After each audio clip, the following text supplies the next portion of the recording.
First, two Bryan firefighters are gone for more than a year, but are still never forgotten. Good evening. I'm Matthew LeBlanc. And I'm Amanda Kenny. Thank you for joining us. Today, sirens could be heard all the way from West to Bryan. But these sirens weren't for an emergency. They were for a group of traveling cyclists.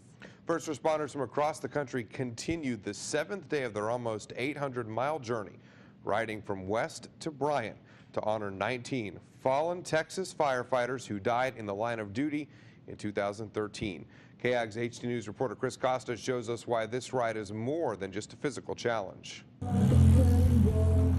41 riders, almost 800 miles, and 19 fallen firefighters. That's what the Brotherhood ride is all about. Bryan firefighter Matthew Deemer is along for the ride. He worked closely with Lieutenant Eric Wallace and Lieutenant Gregory Pickard, the firefighters honored in this section of the ride. The rest of the days we would ride for other people, and we would try to keep those people in our minds to try to give us motivation for the ride just from those different people.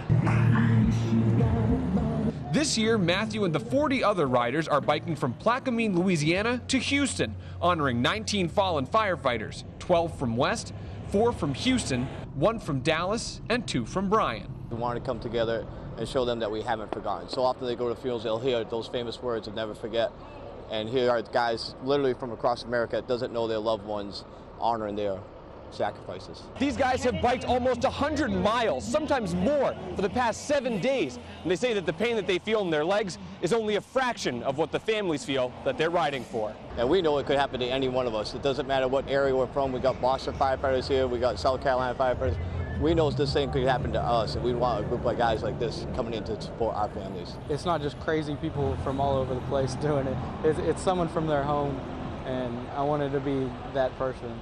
Giving their all to honor those who did the same. Chris Costa, KAGS HD News.